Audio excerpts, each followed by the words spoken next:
The Sensation of Deception and the Prohibition of the Graven Images, on the Power of Image Making and Monotheism. Living in the 21st century and enjoying the acknowledgement of the value of human and civil rights, it is rather difficult to imagine how the life of an ordinary person must have been like 50 centuries ago at the onset of civilization. As art historians, one of the ways we can learn about life that long ago is by looking at the artifacts they have left behind.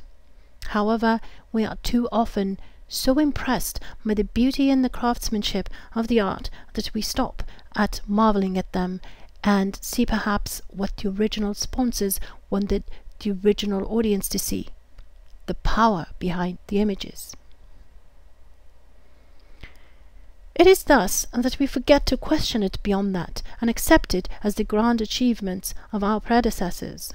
But why do these images have such power over us? I have always been intrigued by the power of visual imagery, particularly by the role art has played in the implementation of power in the hands of the organized religion. This compelled me to embark on a critical investigation of the issue of power within the three Abrahamic religions of Judaism, Christianity, and Islam, particularly as it relates to the common thread among them, monotheism. This study focuses on the significance of an understanding rooted in the heart of the three Abrahamic religions, which reveals a direct relationship between religion, art, power, and secularism. Considering the important role each of the three Abrahamic religions are currently playing in the formation of policies that affect the lives of millions of people every day, and given the growing crises connected with these religions, I believe there's urgency in exploring new perspectives so that it may contribute to a potential solution to the anxiety experienced by many today. Ever since humans discovered the magical properties of imagery in the prehistoric times, image making and images have become a constant part of human life.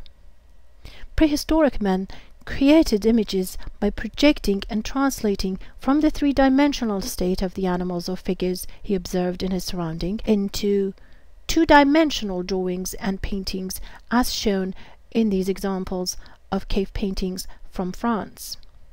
In the dawn of civilization, just as today, images were used for communication. But what did they communicate? For the population who could neither read nor write, the images were used to record what was most important. They commemorated the victory of the king, who was always depicted larger for easy recognition.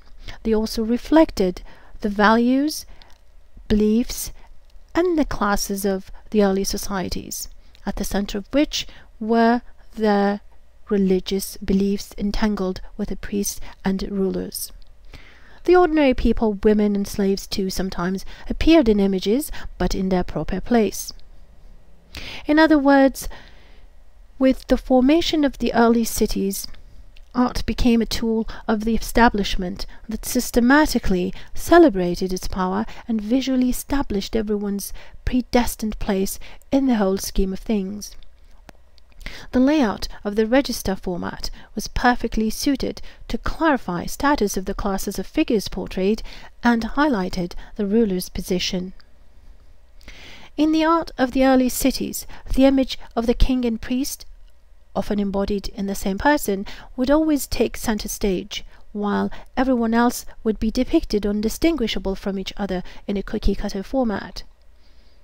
Whereas the divine support of the ruler would often be included in the symbolism, the vulnerability of the slaves could be seen in the nude depiction of their bodies.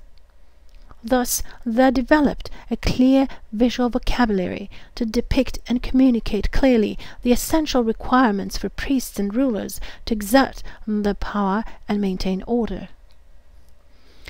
It was through imagery that often royal competency and physical prowess would be demonstrated in scenes of lion hunt, as in this Assyrian slab, and it was through imagery that ancient laws given by divine beings were documented in carved stone.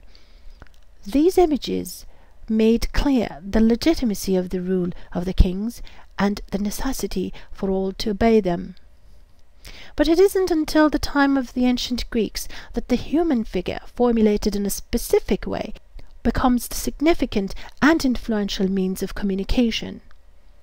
Physical power and athletic form, a sign of fitness to survive the rugged terrains of the mainland Greece, in the 5th century BCE was refined as the enduring visual language in the male figure that ultimately became the symbol for recognizing the biblical and political heroes in the works of later artists. In the history of art, religious art encompasses a significant portion of works in art and architecture.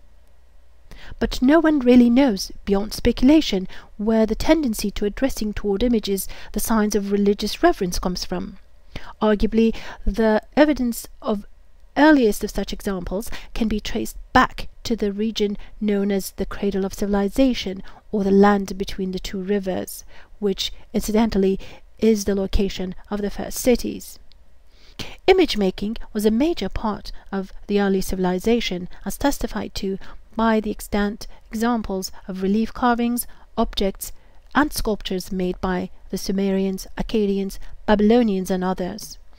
In these early polytheist cities, the population followed the religion of their kings, or those with power, and the images enforced their loyalty and ensured their devotion.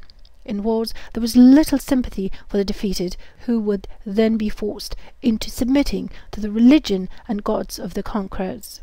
To be sure, there were no individual choices or free will, as the individuals had no say in what their fate was going to be. At some point, we know a new perspective appeared in the region that promoted a different kind of devotion, the dedication to only one God. The monotheist belief attributed to Abraham, the biblical patriarch, rejected the notion of worshipping a multitude of deities and invited people to turn to one God, the unseen God that was not supposed to be represented in any form, as indicated in the second commandment. But what was the objective of this new perspective that demanded such revolutionary change? The answer lies in the art we call religious art, that has been developed and produced over centuries, from the first cities in Mesopotamia to classical Greece and Rome, all of which served as references for the later religious art, particularly those religions of Abrahamic origin. To fully grasp the mechanism of the religious art, we must also consider its impact on the individual. Archaeologists believe the worshipping of an iconic symbols predate the iconic representations of deities. When our prehistoric ancestors found a naturally formed object that may have resembled a living thing, itself a compelling reason to revere it, using their imagination, they may have intervened and completed the resemblance by adding a scratch or two. Thus, we can understand how worshipping of the graven images may have started with the human imagination at its heart. By the time the idea of worshipping one god emerged, the tradition of image making and systematic use of images for religious and political purposes was already in place. For instance, idolatry and creating votive statues, which were standing figures to pray in place of their donors, existed among the Sumerians. The psychology of interacting with these artifacts clearly played an important role in what people believed. This served the position of the powerful well, since they possessed, maintained, and controlled the objects of worship and their production.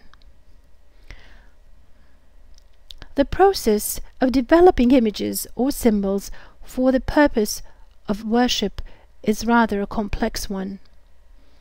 There were several implications, from the imagination and skills of the craftsman to the imagination and interpretation of the worshipper, to the claims of the political and religious powerful for the purpose of legitimization of their rule, there established a connection through which the worshipper would find psychological and spiritual ties to the physical artifact and would become dependent on it.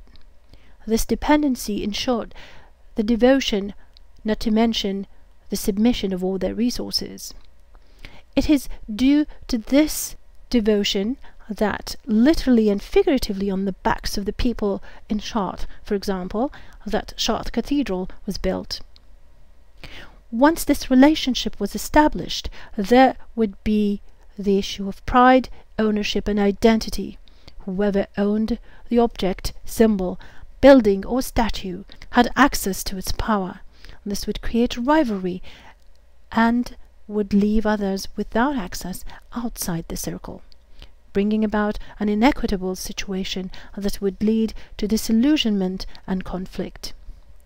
Additionally, when worshippers flocked to a place of worship with a particular saint or deity's symbol, it created credibility and wealth for the place in which the symbol was kept, but most likely for the elites and the leaders of that congregation. This explains the successful blending of business, power and religion throughout the history of civilization, but that came at the price of rampant superstition, conspiracy and lack of individual freedom. To be sure, this system was an impediment to individual growth of the faithful. Nowhere better this can be seen than during the Middle Ages in Europe, at this time when the popular belief led the pilgrims to the churches with relics. It was the images that told them they were sinners, and their salvation was only through certain way, as demonstrated in the tympanum in the Autun Cathedral in France. The power of image-making in the tradition of the Greeks and the Romans permeated Judaism and found its way into Christianity through the politicization of Christianity during the Roman Emperor Constantine. The power of images provided a solid ground upon which the early leaders of the Church could found an establishment that merged Christian ideas with the Greco-Roman visual language and power. It provided the visual tool to assert the Church's position of authority, just as it had done for the religious establishments in the ancient times of the early cities. The same phenomenon was repeated when Islamic dynastic rule was formed. The connection between individual rights and freedoms with monotheism lies directly in the prohibition of making images of the one God, which was meant to achieve several things. First, by removing the materiality of an objective representation, it would remove any one individual or group's claim on the one God. Thus, it was meant to stop from the onset a process through which individuals could become part of a tyrannical system. Objective representation of the divine, as we have seen in the history of civilization, promotes and imposes only one perspective, limiting the opportunities for the individuals striving to achieve their own potential through making individual choices. If no one could claim divine status or sanction, that leaves everyone at a level of equal importance, hence an equitable-based society can be formed. Additionally, prohibition of making images of the divine by default separates the political power from religion, since there would be no divine symbols for any authority to appeal to in order to legitimize their power and to craft man-made ideologies that can threaten the very humanity itself. Thus is revealed one of the most significant reasons for the prohibition of the imagery in the Abrahamic religions. The imagery turns faith into an ideology that cheats individuals of their reason, freedoms, and natural rights, and distorts their humanity, as testified to by the actions of any totalitarian regimes in history. Today, the separation of religion and state is an essential part of a democracy. Therefore, in the context of religion and creating religious art, according to the principle of the prohibition of imagery applicable to all three Abrahamic religions, in a true democracy, religion should be separate from any sort of power, including the power of images and image making.